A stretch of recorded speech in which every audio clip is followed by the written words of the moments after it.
I'll tell you what, my friends, if there's one thing that I hate to see, and that is Democrats putting out sucker bait and right-wing America falling for it. There's something really dangerous going on with this No Kings protest while everybody's laughing at it and saying, oh, they're just a bunch of stupid idiots, a bunch of nutcase Democrats. Well, that's the ones we see. Hell yes, they're nutcases. They're useful idiots. That's why they are out there. Don't think the Democrats don't know that. You think they respect the people that they're using as useful idiots? Of course they don't. But you got to remember, the Democrats started the ground game way back in the 60s. There's a lot more to this than what most people realize. I'm going to walk you through it. This is going to be a short video, but it's going to be to the point because there's more to this than people realize. It's a growing thing. July 4th, there's going to be another one, and that's going to be bigger than the last one. There's 5 million people at the last one. That's an army, my friends. And of course, we don't have to worry about the old ladies in the floppy hats with the fanny packs, or the fat gay guys running around, with the striped shirts, jumping up and down and protesting in front of the microphones. The scraggly beard guys, where do these guys come from? The scraggly beard guys with the hair that they haven't brushed in like 4 years, that have the Palestinian whatever kind of cloth wrapped around their shoulders. I don't know where they find these people, but the Democrats do. The Democrats are very good at this. They've got these people on lists. And that's something that most people don't realize about how these parties operate, especially the Democrat Party. The Democrat Party is so far ahead of the GOP on ground games, you wouldn't friggin' believe it. Back in the 80s, I was working inside the GOP. I was working as a lobbyist and a lot of campaign stuff, and I couldn't believe how unwelcoming they were. They didn't even want me there. There's a bunch of guys, fat boys with neckties on, They mow their lawns in khakis, okay? They didn't want me there, and I knew it. And I was trying to figure out, why in the hell can these Democrats get so many people out there? Because they've been doing it since the 60s. So I went undercover as a spy. I wanted to see what the hell was going on. I went undercover as a spy. And I thought, I'm going to go watch these Democrats and see what they're doing. My God, it was life-changing. Those people are so good. That's what they're doing with this No Kings crowd. They're using these people, and they are very effective at it. And it's not the crowd that you see that they care about. Sure, they like the numbers. They like having the crowds. They like having the people out there with the signs. That's why somebody is paying for all these signs for the protesters, right? Of course they want them out there. Numbers matter in American politics, especially when you can get those numbers out there in front of media, especially when you get people out there that will talk in the microphone with passion saying, well, I just want love. I don't want to bomb Iran. Iran has never burnt my house down. Okay, that's what they want. They get them out there because those bleeding hearts, which we've been dealing with for a very long time, they touch the emotions of others who are like them. The Democrats are using these people. They go out and they recruit from them. That's what I learned. When I worked inside the Democrat Party, well, I don't know if you can call it working inside. I considered it work because I really didn't feel like being there. But I went because I wanted to see why they were so good at a ground game when the GOP didn't even have one. And I'll tell you what, in these decades since, the GOP still has not developed a ground game.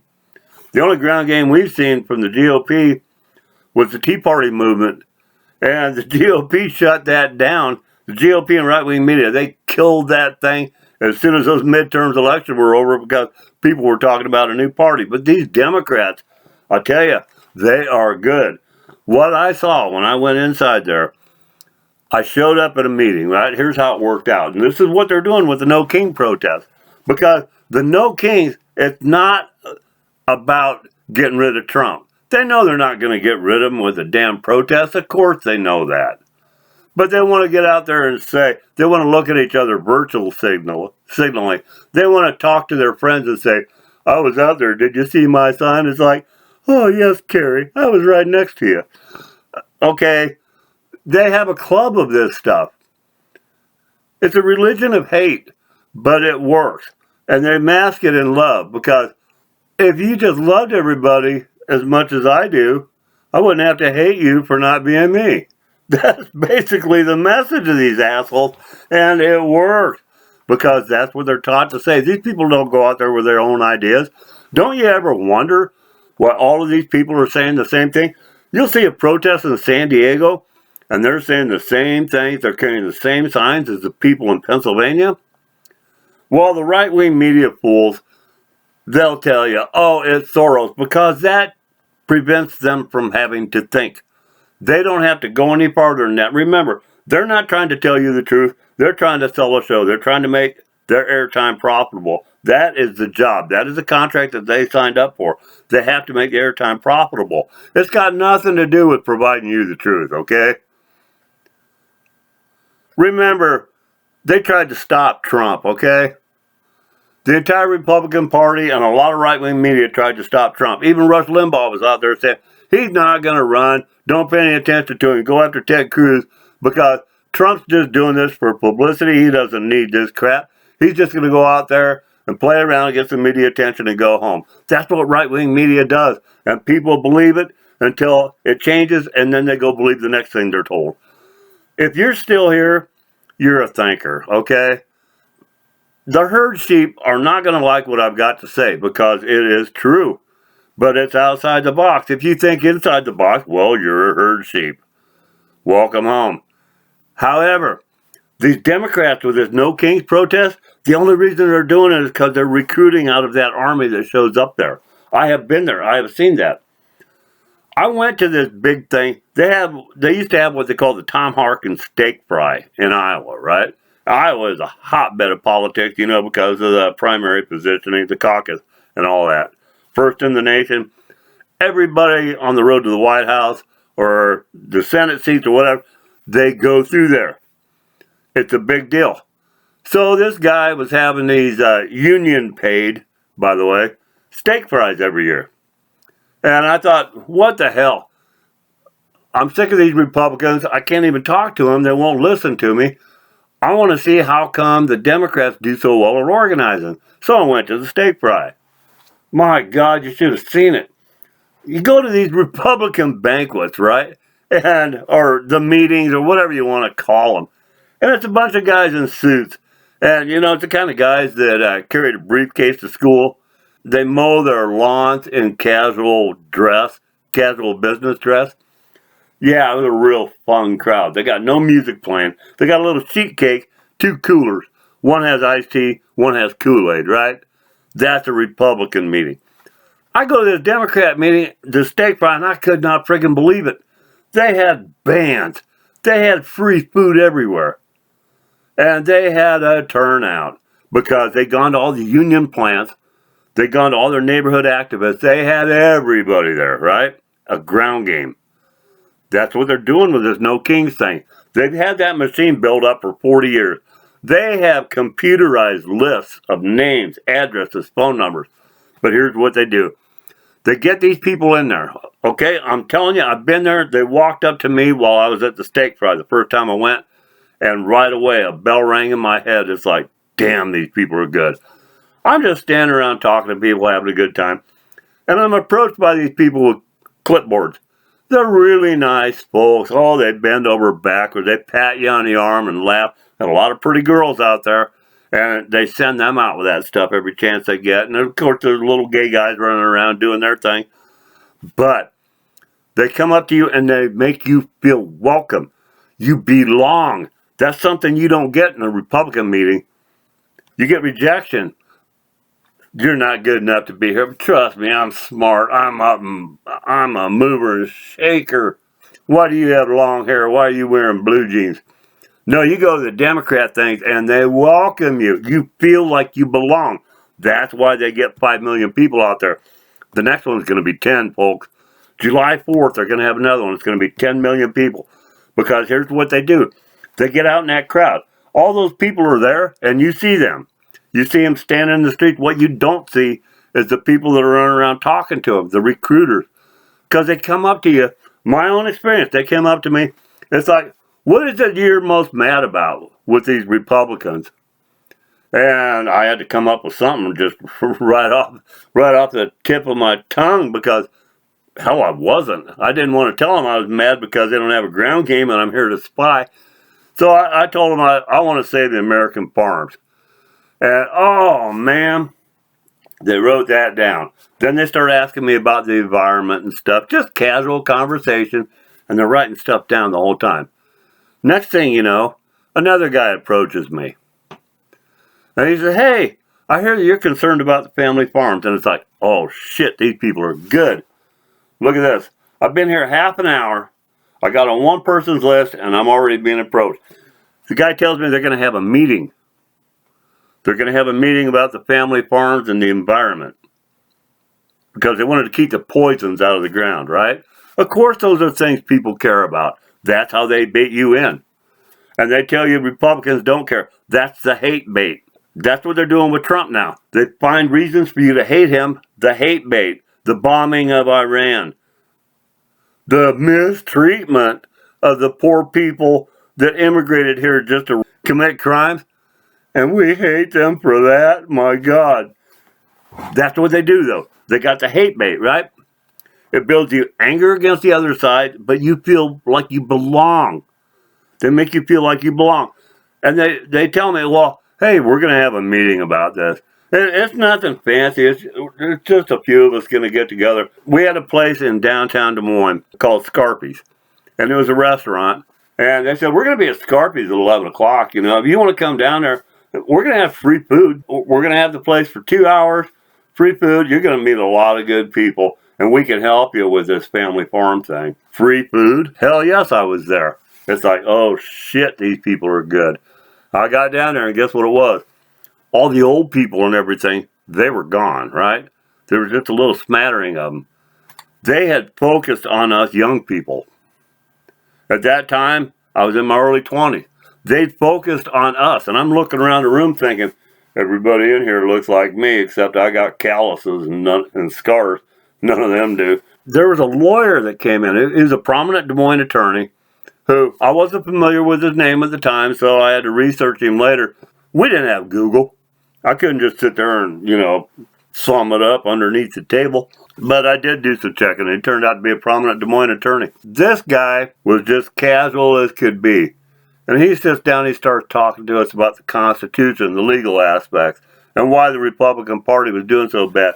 How the Republican Party was killing the family farms. I mean, they went on, and the guy was so prepared.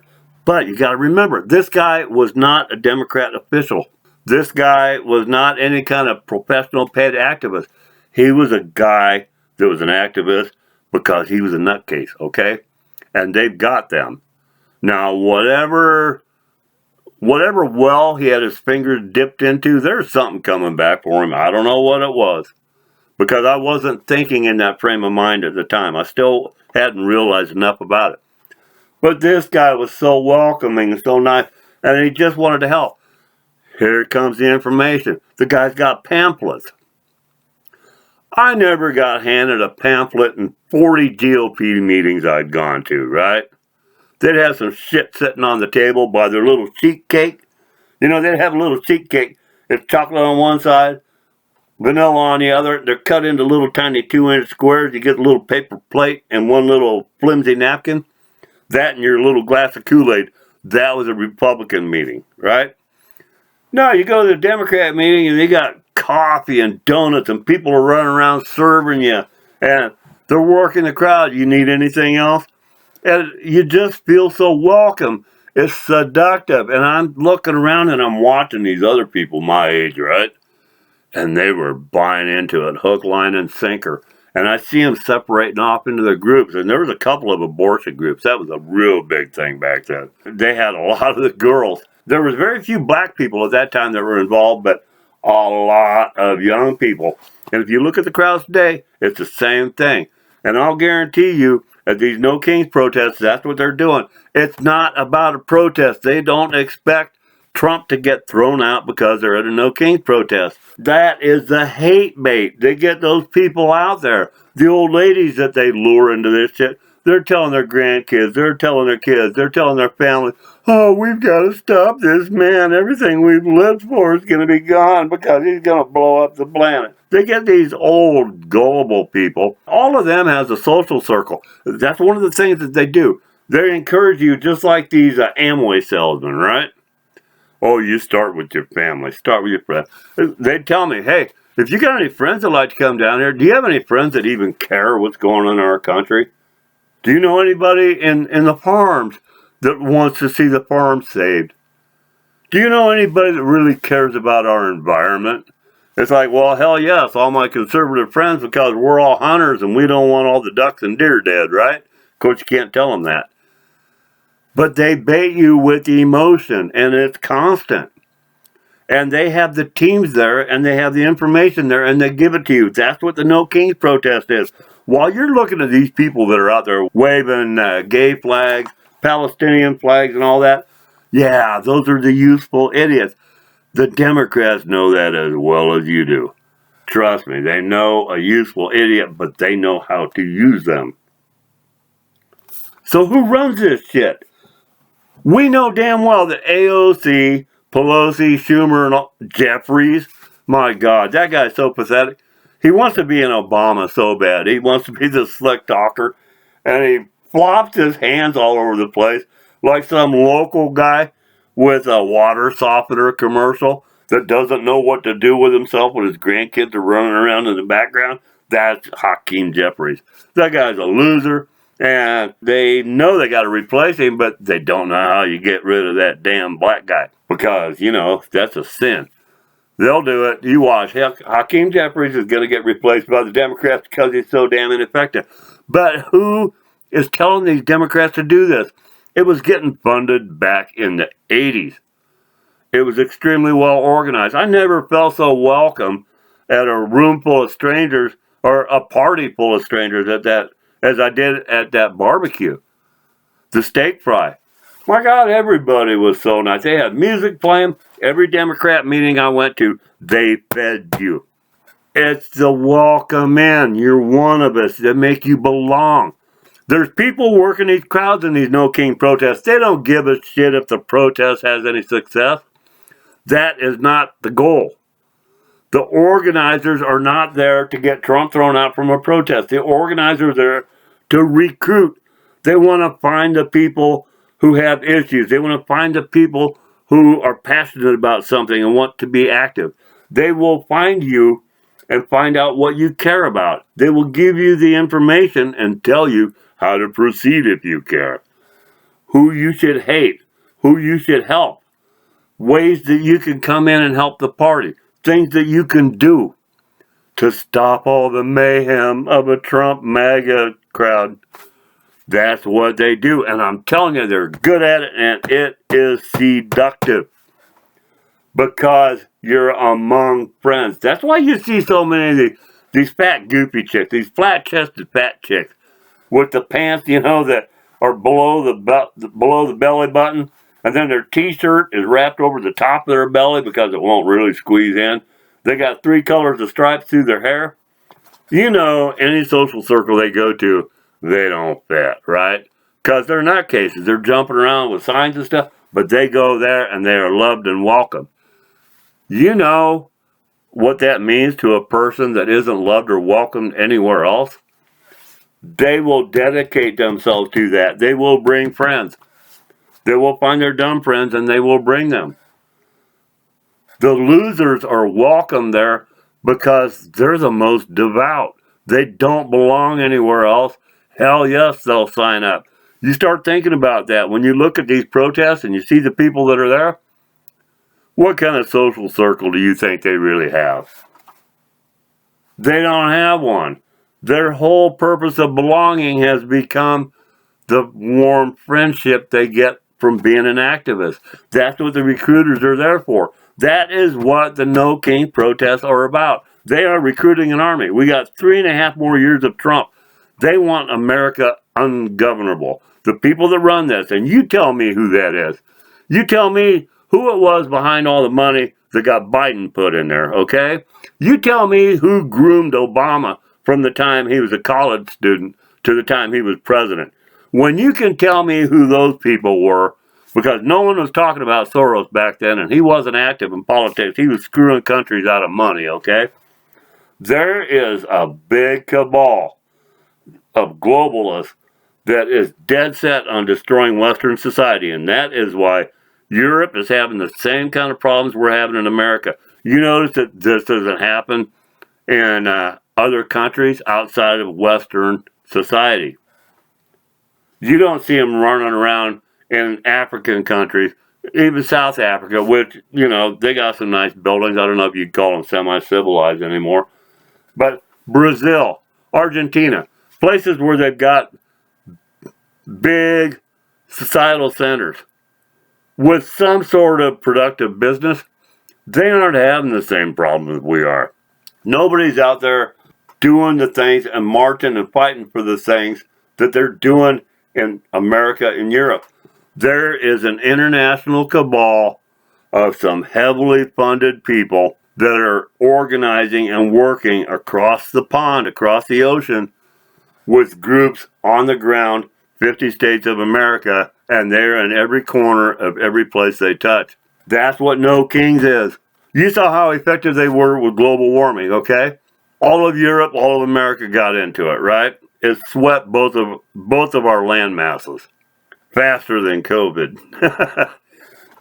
But it swept both continents. Everything they do sweeps both continents. That's what's going on with this No Kings protest. It's not about those idiots out there saying, oh, we hate Trump, he wants to be a king.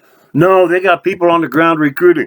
And the only reason they're recruiting is because they are going to use these people. Now, you tell me who it is. Of course, right-wing media, their job isn't to dig into shit and really figure things out. Their job is to keep an audience on a show and build the numbers and produce a profit, all right? They're entertainers, okay?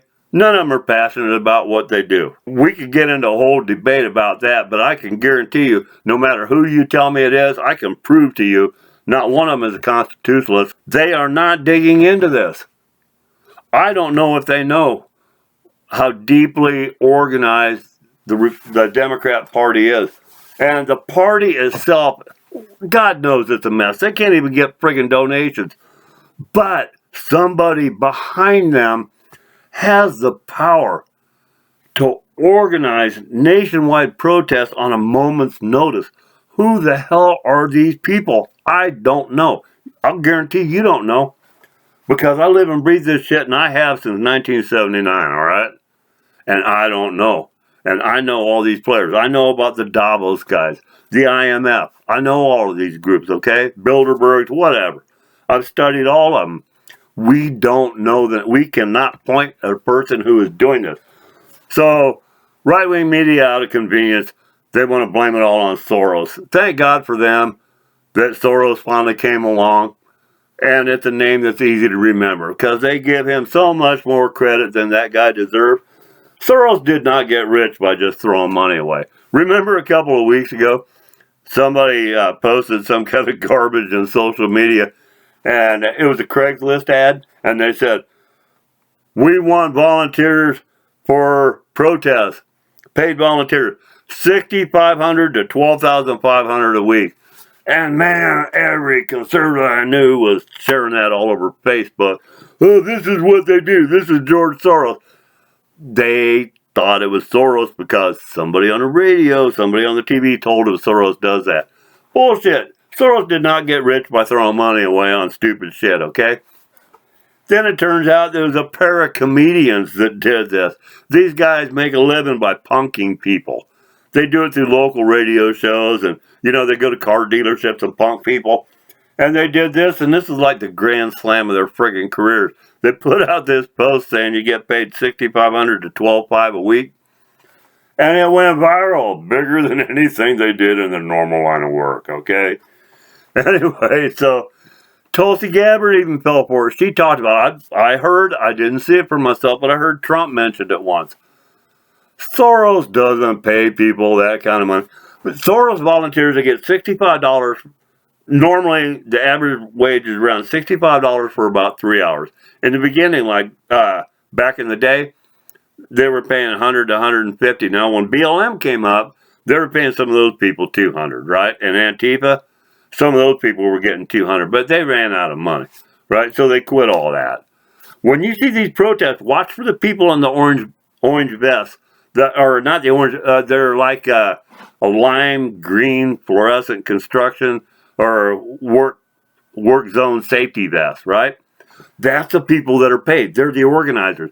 Because one of the things the organizers realize is they're paying these people to organize. They're not out there doing their damn jobs. They take the money and they just go out there and protest and throw some rocks through a window and run away. Well, the court started getting after this because some of the business people were mad. It's like, you're doing all this and we just get our businesses destroyed and we want compensation. Well, right away, that changed. You notice you didn't see those vests on those people 2 years ago, did you? They were not there. Nobody wore those greenish, yellow, bright fluorescent vests. Now everybody does. Every organizer in those crowds do. That's for legal protection. Have you even thought about why all of a sudden there's those vests out there? Well, that is why. They can identify and they can say, no, these are the people. If they get drugged into court, they can say, we paid Sue, Harry, Leonard, blah, blah, blah. The people in these vests. None of them are in the picture throwing bricks through windows or running off with Nikes. That's why they have the vest now. It's so the people who are really behind the scenes managing can see the employees and see how active they are. Try to keep track of a guy in a pair of blue jeans and a t-shirt and a crowd of people in blue jeans and a t-shirt. You can't. So they put vests on them so the organizers can sit back and watch these people and see that they're getting their money's worth out of them. Nobody even talks about these green vest people, but I'm telling you, they are critical. They are the ones that get paid. And the loudmouth chicks with the megaphones. Why do they always give the megaphones to some screaming chick that every guy in the world dreads being with, right? We've seen these people. We've seen our friends with these people. It's like, my God, how do you get that? That's the chicks with the microphone, with the megaphones. They sit out there doing those chants because that's herd control, okay? That's why they do those chants. That's why it works so well on those Islamic people. Because they're already kind of that way. And they hear a chant and it's like, oh yeah, I got the rhythm, man. And pretty soon they're yelling it too. They don't even know or care what they're yelling about. But they got the girl up there with the megaphone and she's getting paid. There's more to this, people. They're building this army. Now, all of these people that they're recruiting, they're going out there and asking them, what is it you care about? Why do you hate Trump? Oh, why don't you come down? Hey, we're going to be down at Starbucks on Saturday. We're going to have free donuts, free coffee. God, come on. Hey, a couple guys I saw you talking to, they're going to be there. Come on down. Yeah, we'll have a good time. Leave if you don't like it, you know. That's how they recruit people. And when they get those people in those meetings, they divide them off, right? And they give them the propaganda. They give them the little brochures. They give them the shit. Somebody follows up with a call. All of a sudden, they've got a new friend. A lot of these people don't have a friend in real life. You know, they sit at home. That's the reason they're out there in the first place. They don't have a friggin' life, right? Especially the ones that are unemployed. They're the most useful. That's what No Kings is about, though, my friends. It is about recruiting. They're building an army. They know they've got 3.5 years of Trump left. They know they don't have the policies that can defeat him because every time Trump does something that they rail against, his numbers jump up a point or two, right?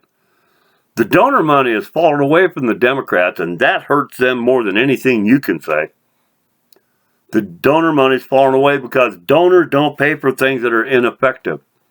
But there's plenty of money flowing into these protests. Why? Because they think they're going to be effective. They're already seeing it. Remember that. There was 5 million at the first one. There's going to be 7 to 10 at the next one. And out of that, if they could get 5% of those people to be hardcore activists, to be radicals, to be the angry radicals like the people that shut down Portland, walled off part of the city, burned up a police station, that's the people they are looking for. They want them nationally. They want to make America ungovernable. They cannot let Trump succeed. We've already got prices coming down. We've already got wages of blue-collar workers going up. We've already got manufacturing coming back. They can't fight that. They need to fight on an emotional level. They've got to take you away from politics. They've got to make it emotional. They've got to have impassioned people that have been seduced by emotion. And that's what they're doing.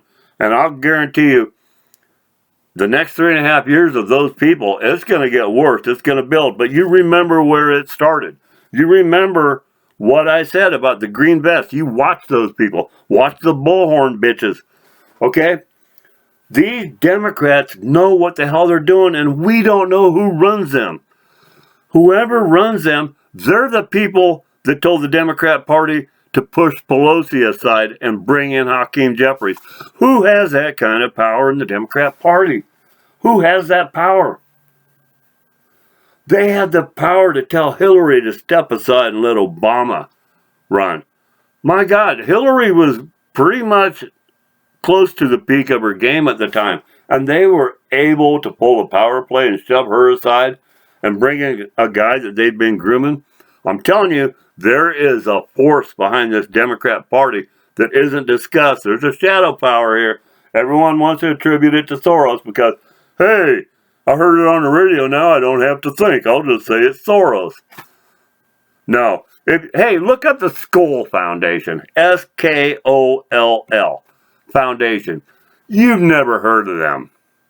They're a hell of a lot bigger than Soros, and they're a hell of a lot bigger footprint geographically, globally. They are everywhere, and they have huge bucks. Look at Greenpeace. Who do you know that ever gave money to Greenpeace, right?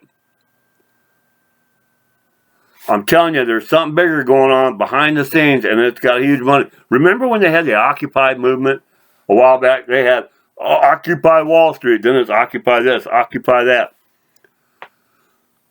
2.5 months after they launched that, they had $525 million in the bank.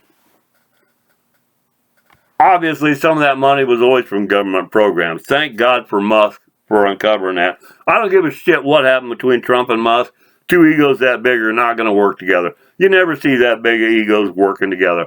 But that man did a service to this country and the world when he came in and busted all that Doge shit, and it got stopped. That USA garbage and all the other stuff which Bondi has not prosecuted and doesn't seem like she wants to. Musk did us a favor. He can go on his merry way. He did enough for free. God bless him. I hope he does well. But he never even said who was doing this. Of course, he'd already risked his life. He was already getting threats. But who has the power to tell the Democrat Party on a moment's notice, get out and do this, get out and do that? We saw the attack on Iran. Excuse me, not on Iran, but Iranian nuclear sites. Trump goes in there and hits 3 nuclear sites late in the evening. The next morning in Boston, they've got professionally printed signs and an organized protest with thousands of people there. Nobody in the GOP can get that many people out. Trump could. Trump could do that in a heartbeat. He could say to Americans, I want you out in the streets Saturday at 12 o'clock Eastern time. By God, they would do it. Because there are no self-starters on the conservative side. And the ones that try, they aren't successful because they don't have media behind them. They don't have the party behind them. If you're a Democrat or a lefty nutcase, you've always got the party behind you. And if you can organize, you can do it right, you can recruit, then you've got the money behind you too. Remember, look up the Skoll Foundation, Skoll Foundation. They're old, they're super rich. They blow Soros out of the friggin' water. Tell me when you ever heard anybody in media talk about them. And they're behind some of this. And there's other groups that are just as bigger. So I'm going to cut this off. We're not going to drag it out forever. But I'm telling you, friends, you watch these No King things because they are not a joke. It is the growth of a globalist leftist army. It's not even about Democrats. It's about the globalist leftist army that wants America ungovernable, and they are doing it. And in the next 3.5 years, they're going to be a huge problem. Go ahead and laugh at it now. You're not going to laugh a year from now. Don't be caught up with the fools that are laughing at it. That's the herd sheep. I already said that this program is for the thinkers, okay? Well, I hope you pay attention. I hope you get something out of this that's worthwhile for you, and you can subscribe, like, If you've got any comments, for God's sake, please send them. I'd love to hear them because we answer everything. I never know when someone is going to have a better idea or someone's going to have some input, and I welcome all of it. We've got to do this together. So God bless you all for listening. Tell me what you're thinking if there's another topic you want covered, but I'm telling you, you watch out for these no kings people. Pray to God they don't get in our way. Maybe God will continue to bless this great country of ours. Thank you.